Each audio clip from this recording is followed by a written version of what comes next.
Verder na die gawes, so ons tweede sessie wat ons kyk na die gawes van die Gees of die dinge van die Gees. Gister het ek nou lekker energie gehad. Vanoggend is my energie so bietjie klaar, verskoon maar. Maar ons gaan aan. Ek is opgewonde oor 1 Korintiërs 12. Ons gaan nog terugkom na Efesiërs 4 vers 7 of na 4 die hoofstuk. Ons het nou gister net 'n bietjie gekyk na een van die versies hoe die Bybel praat oor geestelike geskenke. Ons gaan terugkom daaroor, want daar word nog oor 2 goed gepraat. Daar word nog gepraat oor spesifieke geskenke wat gegee is vir die kerk. Ons gaan daarna kyk en dan bespreek dit ook 'n bietjie 'n doel, hoekom daar die gawes is. So ons gaan 2 keer nog kyk na daai versie. Kom ons begin 'n bietjie met wat sê Korintiërs. Paulus wil in Korintiërs vir die gemeente iets leer oor die gawes. Hulle het vir hom vrae gevra oor die gawes en nou skryf hy vir hulle en hy antwoord hulle. En die eerste versie begin, in die Afrikaanse vertaling is dit vertaal met wat die gawes van die Gees betref. Broers, wil ek hê dat julle nie onkundig moet wees nie. Die gawes van die Gees is nie die woordjie wat daar gebruik word nie. Ons het nou al klaar die woorde gebruik en hierdie is 'n ander woord. Hierdie is pneumatikos. Pneumatikos beteken eintlik geestelike dinge. As jy gaan kyk na vertalings, verskillende vertalings, dan gaan jy sien ouens wat letterlik vertaal, gaan hierso skryf die dinge van die Gees. Vryer vertalinge, soos die Afrikaanse vertaling is 'n bietjie vryer. Is eintlik baie vir my vreemd dat die 2020 vertaling dit nie ingesit het nie, maar daar's 'n hele klomp. Eintlik die meeste van die vertalings sê gawes van die Gees. Want op die ou ende gaan dit oor gawes van die Gees, maar Paulus wil hier wil hy vir hulle attent maak op geestelike dinge, dat oor geestelike dinge wat 'n breër kategorie is as net gawes. Hy wil hê dat oor geestelike dinge moet ons nie onkundig wees nie. En dan verder in hierdie kategorie van geestelike dinge, alles, spreek hy dan die geestelike gawes aan of die geskenke aan. Onthou nou wat Paulus wil hê. Hy wil hê dat ons nie onkundig moet wees as dit kom by die dinge van die Gees nie. Hy wil nie dat ons moet wonder, wat is hierdie ding wat nou weer gebeur nie. Ons moet begin weet, wat is die dinge van die Gees? Alles. En nou kom ons kyk 'n bietjie na die gawes of hoe Paulus hier praat oor die gawes van die Gees. Vers 4, 5 en 6 is baie interessant. Hy wil hê dat ons 'n bietjie van 'n onderskeid moet raak sien. En die onderskeid wat ons moet raak sien, vers 4, 5 en 6 begin met, daar is 'n verskeidenheid van. Okay? Daar is 'n verskeidenheid van, en hierdie verskeidenheid, die aireses is die Griekse woord. Dit beteken, verskeidenheid, obvious, maar dit beteken eintlik 'n bietjie meer, of daar's 'n nuance verskil. Hy wil hê dat ons moet sien, dat dis nie net 'n verskeidenheid nie, maar daar's 'n onderskeid, daar's 'n distinction tussen die goed. In die verskeidenheid is daar dinge wat jy moet kan onderskei, en dan wil hy al klaar daarop sin speel, dat hier is amper kategorieë waarin ons moet dink rondom gawes, of die werking van die Gees en hoe gawes daarbey inpas. Nou, dan sê hy, en eintlik dit wat hy hier aanspreek, is die dinge van die Gees, nie net die gawes nie. Die eerste vers is, daar's 'n verskeidenheid, daar's 'n onderskeiding, daar's 'n distinction, wat genadegawes betref, en dan gebruik hy baie spesifiek die charismata, daai woordjie wat ons gister nou gekyk het. Daar's 'n verskeidenheid of 'n onderskeiding van charismata, die geestelike geskenke wat die Here vir ons gegee het. En dan sê hy, maar dit is dieselfde Gees wat dit vir almal gee. En hy wil 'n baie mooi ding sê hierso. Dan gaan hy aan, weer eens, daar's 'n verskeidenheid van dienste, is die tweede ding wat hy sê. Dis amper 'n tweede kategorie. Die eerste kategorie, gawes, die geskenke. Tweede kategorie is dienste. Dis maar wat die Afrikaanse vertaling daarvan. Daar's verskeidenheid van dienste. Baie mooi woord weer eens. Diakonia. En diakonia beteken om te dien, soos 'n kelner is 'n diakonis of 'n diakonia. Dis 'n bediening of dis 'n missie waarop mense gaan. So dit het 'n kategorie wat iets beskryf rondom 'n bediening. Maar met die mooi ding van dit is 'n geesbekragtigde diens waarbinne jy staan. 'n Geesbekragtigde diens. En 'n geesbekragtigde diens gaan altyd oor, daar's 'n voordeel vir ander mense. Dit gaan nie net oor jou eie voordeel nie. Ons het gister gesien, as ons hierdie gawes kry, is dit ten voordeel van ons. Maar dit gaan oor voordeel van ander mense wat hier aangeraak gaan word. Meeste kere eintlik mense wat nog nie die Here ken nie. Die gemeenskap van gelowiges, ja, maar ook buite die gemeenskap van gelowiges. Dis hulle wat gaan baat daarbey. En dan die ander baat wat daardeur kom is dat die Here gaan verheerlik word. Want mense gaan begin raak sien, hierdie ding is groter as net jy. Jy wat 'n gawe het, dit sit nie in jou broek om op so 'n manier met hierdie ding te werk nie. Daar's 'n God daar agter en hulle gaan dit raak sien en die Here verheerlik. En dit is dis deel van die storie hoekom dit geestelike gawes is. Dan sê hy hierdie bedieninge, gawes is die eerste kategorie, tweede kategorie is bedieninge. Daar's onderskeid daarvan, maar dis dieselfde Here wat dit gee. Kurios, Here, Meester, die besitter van jou lewe. Hy wat jou besit, wat ook jou hele wese besit en dit aan mekaar geweef het, plant jou binne in 'n bediening in, waar jy kan tuis hoort. En die absolute unieke stukkie gawe wat hy aan jou gegee het, bring hy vir jou binne 'n groter bediening op 'n baie unieke manier dat jy 'n aandeel daaraan het. So kom ons onderskei weer eens, begin weer van voor af. Gawes, individueel, jy het hom gekry. Gister het ek eintlik nogal min klem daarop gelê van Filippense wat sê aan elke een is, en dan is dit eintlik ten minste een geskenk gegee. Elke een individueel. Elke een spesiaal. Nou jy het dit ontvang, individueel, gawe. Bediening is waar die liggaam begin saamkom. Dis waar ouens saam dien met 'n gesamentlike visie, gesamentlike doel. Ons gaan iets saam bereik. En dit is waar die bediening deel daarvan inkom.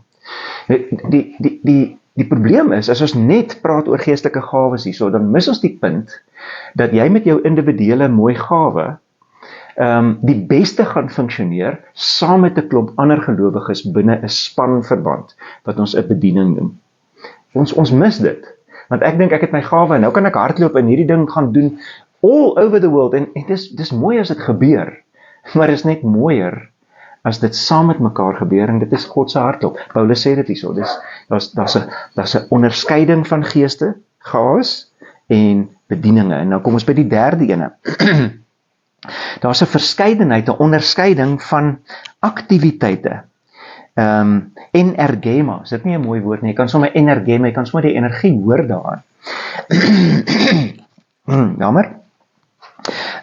En hierdie energie wat loskom, is energieke werke, dis effekte, dis gevolge van die Gees se werking in ons lewens. So, die Heilige Gees het 'n effek wat hy aan die gang sit, wat groter is as jou gawe en die bediening, want dit fokus op, nou kan ons amper sien, ons onderskei klomp bedieninge, en nou begin hierdie bedieninge saamtrek in dieselfde rigting om God se koninkryk te laat kom, binne 'n gemeenskap of in 'n gemeente. En dit is waar die energie loskom. Jy met jou klein bediening, jou gawe binne die bediening, is 'n mooi ding, en dit doen iets. Maar dink net 'n bietjie, wat gaan gebeur, as die een bediening besluit, ons gaan in hierdie rigting gaan, en 'n ander bediening gaan, en ons sê, ons gaan in daai rigting gaan, en elkeen doen hulle eie ding, all over the place, en ons gaan eintlik 'n klomp energie vermors, want energie gaan in 'n klomp rigtings vloei, en mooi dinge gaan gebeur, maar ons gaan nie by die punt kom waar ons drome kan bereik nie. in dit. Droom is 'n groot ding waarin multiple goed, baie bedieninge saamspan en sê, kom ons saam met alle bedieninge, gaan en fokus op hierdie ding, hierdie opdrag wat die Here vir ons gegee het. En hier kom die werkinge van die Heilige Gees, die energieke werk van die Heilige Gees in. En dan sê hy, dis dieselfde God wat dit gee. God is die een wat die visie gee vir sy groot drome om waar te word.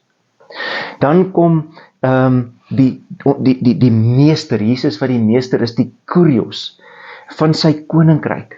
En binne die groot droom kom gee hy dieselfde God bedieninge wat groter is as net enkel mense. En die Gees kom werk in jou as individu om jou met jou genadige geskenk in te plant binne die groter sisteem. En op so 'n manier binne die groter sisteem is ons besig om God se drome waar te maak. Dis hoekom ons praat van God se droom. Dis groter as net jy met 'n gawe.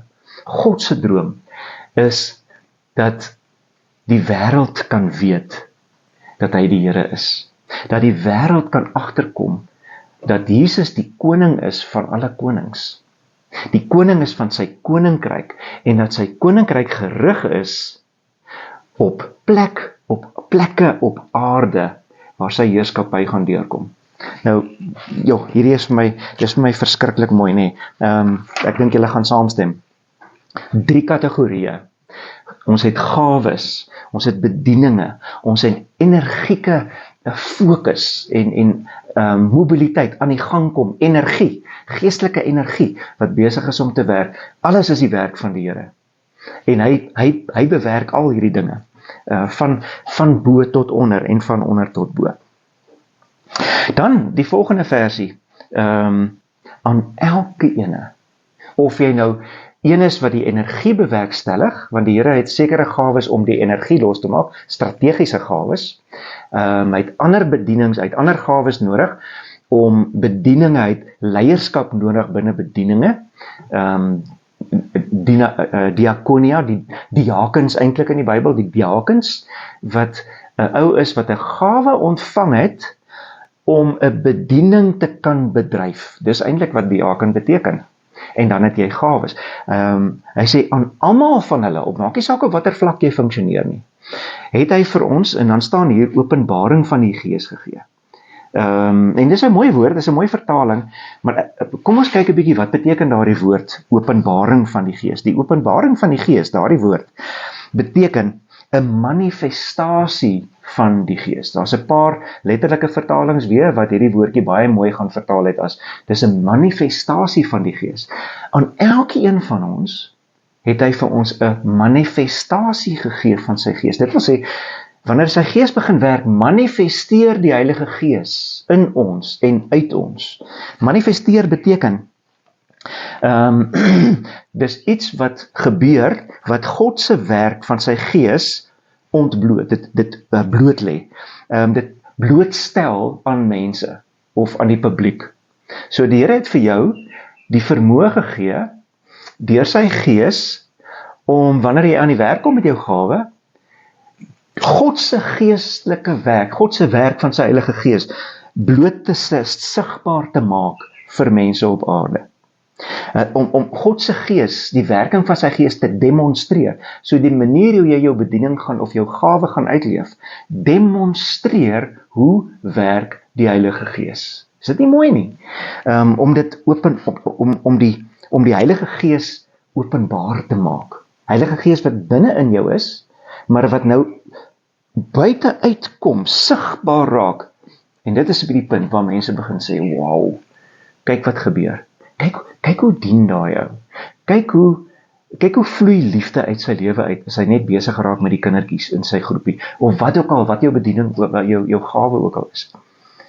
Jy demonstreer, maak nie saak op watter vlak jy 'n geskenkie gekry het nie, maar deur hierdie geskenkie te gebruik, of geskenke te gebruik, maak jy God se werk bekend, sigbaar, vir mense wat glad niks weet van die Heilige Gees nie. Op so 'n manier dat hulle begin sê, wow, dis significant, dis mooi, hè? Wow. Ek bid dat dit gaan waar word in ons lewens, ouens. Ek bid dat hierdie, en ek sien dit al klaar, dit het al klaar waar geword in 'n paar van ons lewens. Ek sien dit werk op die manier hoe liefde begin vloei tussen ons, hoe gawes begin vloei, sonder dat jy eers weet is 'n gawe. Jy begin net met 'n ding, en omdat jy graag wil dien, en nou kom jy agter, joh, maar die Here het eintlik hierdie geskenk vir jou gegee om hierdie werk te doen. En die manier hoe jy dit doen, wys hy is lewendig en kragtig in ons lewens. So, eindig hierby. 1 Korintiërs 12, die eerste paar versies, sê iets fenomenaal. Vat dit, gaan dink daaroor, mediteer daaroor. Kyk 'n bietjie waar sien jy geskenke. Dalk sien jy 'n bediening. Jy sien dalk 'n behoefte aan 'n beweging in die gemeente waar meer mense saamkom om iets te begin doen. Jy sien dalk 'n strategie om God se koninkryk uit te, jy het dalk 'n strategiese gawe, deel van hierdie energie losmakers, om op 'n breë manier strategies te dink in die gemeente, leierskap. So dink 'n bietjie daaroor, en celebrate. As jy iets ontdek, celebrate dit en sê vir die Here dankie. Geniet jou dag, ons praat weer.